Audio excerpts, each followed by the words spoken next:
ये आप तरामीम की बात कर रहे हैं।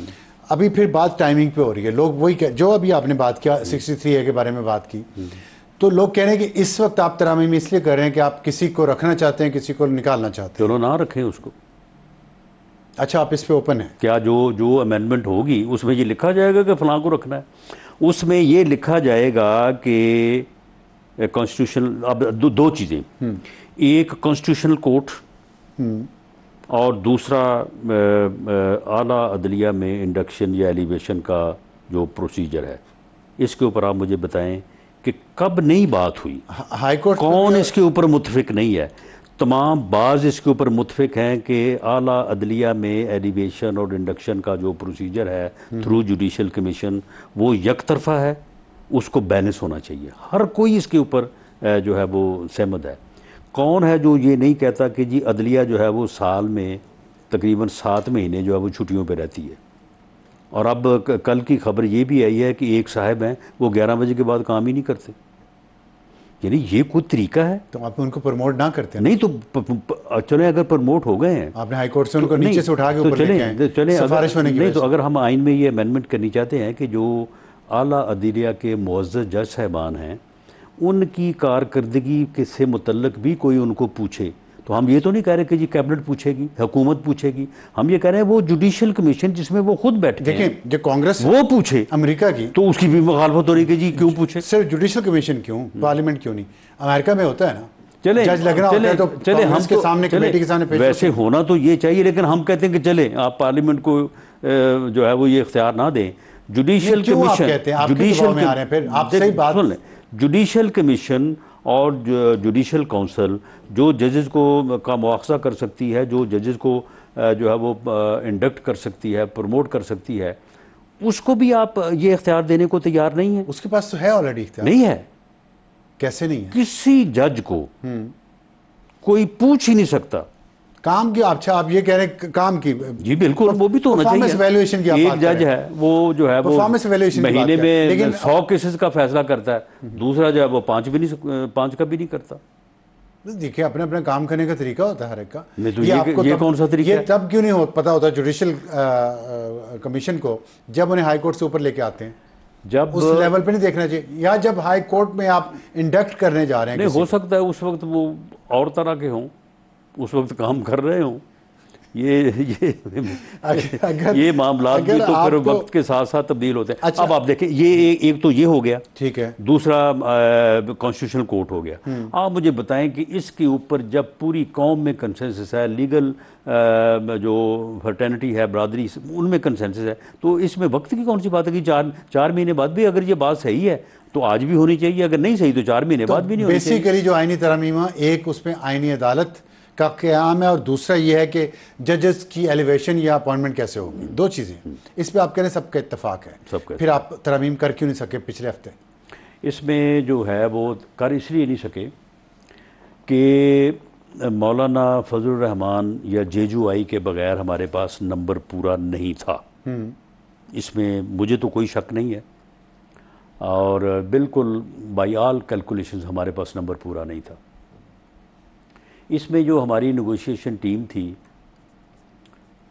उस टीम को वो मसवदा जो कि जिसमें ये तमाम तरामीम डिटेल के साथ मौजूद थी। अब देखें ना, हम ये दो चीज़ों के ऊपर इत्तफाक है, लेकिन जब आप जुज़वियात में जाएंगे तो कई जुज़वियात ऐसी होंगी कि जिसके ऊपर आपकी राय और हो सकती है, मेरी और हो सकती है। तो चाहिए तो ये था कि ये सारी चीज़ें जब वो डिस्कस होने के बाद जो है वो फाइनल हो जाती, लॉक हो जाती, और उसके बाद जो है वो असम्बली का इजलास बुलाया जाता। लेकिन अगर मैं आपसे कहूँ कि जी ये 2-3 चीज़ें हैं और ये कौमी मफाद है और ये बहुत बेहतर है, तो इसके ऊपर अमेंडमेंट्स होनी चाहिए, तो आप कहें जी ठीक है, बिल्कुल होनी चाहिए, कौमी मफाद में क्यों नहीं होनी चाहिए। और उसके बाद जो है वो डिटेल जो है वो आपके साथ डिस्कस ही ना हो, तो आपके पास ये हक रहेगा कि जब मैं डिटेल आपके सामने रखूं तो आप मेरे साथ उसके ऊपर इख्तलाफ कर सकें।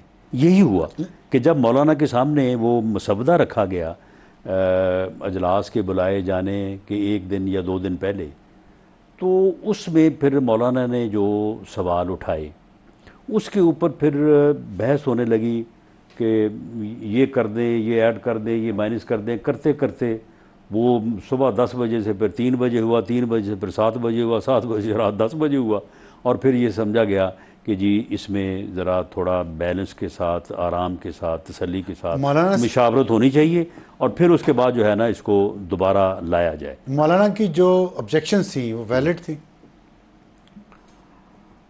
मैं इसको इस तरह से लूँगा कि वैलिड होने या ना होने का तो मैं तब कह सकूँ अगर मैं उस मीटिंग में मौजूद होता। ये पता तो चल गया होगा आपको। हाँ, लेकिन मौलाना को उन एतराज़ात करने का हक हासिल था, क्योंकि जब आपने हक मुसव्वदा तो हासिल था, जब उनके साथ आपने पहले डिस्कस नहीं किया तो उन्हें फिर क्यों हक नहीं तो डिस्कस हासिल। किया? मतलब मौलाना साहब ने खुद बताया, अभी कुछ दिन पहले वो मिले हैं लोगों से, उन्होंने कहा कि आसिफ अली जरदारी साहब आए, प्राइम मिनिस्टर शहबाज शरीफ आए, सदर और वज़ीर आज़म दोनों गए, किसी ने बात की तफसील में, उन्होंने सिर्फ ये कहा कि आप हमारा साथ दें, कोई डिटेल नहीं। इतनी देर मुसव्वदा किधर गायब रहा? देखिए, बात ये है कि जिस दिन प्राइम मिनिस्टर साहब गए हैं, प्रेसिडेंट साहब गए हैं, मैं अपने तौर पे एक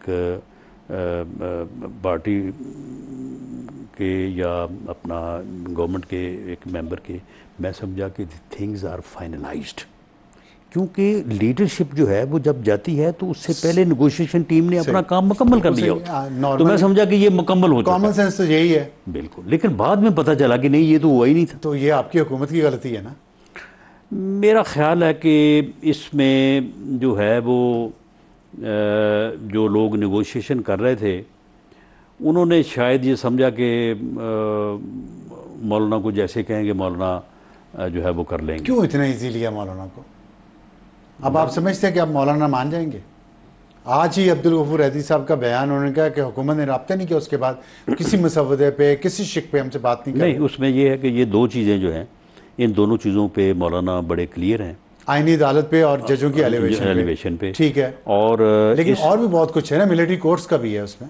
चले मिलिट्री कोर्ट देखें, अब आपको ज़रूरी नहीं है कि सभी के ऊपर जब कंसेंसस होना होता है तो ऐसे ही होता है ना। नहीं तो फिर कि मैं आपके पास 10 चीज़ें, कंसेंसस हो गया, मैं आपके पास 10 चीज़ें लेके जाता हूँ, 4 पे या 5 पे कंसेंसस हो जाता है, तो फिर कंसेंसस तो उसी का है ना। तो 4 कि आप जिन चीज़ों को आप कहें वो उनको मैं 10 में से अगर 4 चीज़ पे मौलाना मानते हैं तो बाकी 6 जो हैं वो आप छोड़ देंगे? मेरा ख्याल छोड़नी चाहिए। और अगर नेगोशिएशन फिर और क्या होती है? ठीक है, और अगर पीटीआई कुछ पे ना मानी तो? मेरा ख्याल है कि अखलाकी तौर पे भी और अदरवाइज़ भी, क्योंकि मौलाना के साथ वी आर इन नेगोशिएशन, मौलाना हमारे साथ थे, मौलाना हमारे साथ नेगोशिएशन कर रहे थे, नेगोशिएशन करते करते ये तय हुआ कि जी थोड़ा सा वक्त ले लिया जाए। अब हमें नंबर पूरा करने के लिए भी और अदरवाइज़ भी मौलाना को ऑन बोर्ड रखना चाहिए। अच्छा, ये जो नंबर उन्हें छोड़ के अगर हम नंबर पूरा करते हैं तो मेरा ख्याल है कि ये मुनासिब नहीं होगा। मुझे बाकी उसके अलावा पीटीआई वाले आ जाते हैं, 100 बिस्मिल्लाह आ जाएं, और कोई आता है वो भी आ जाए।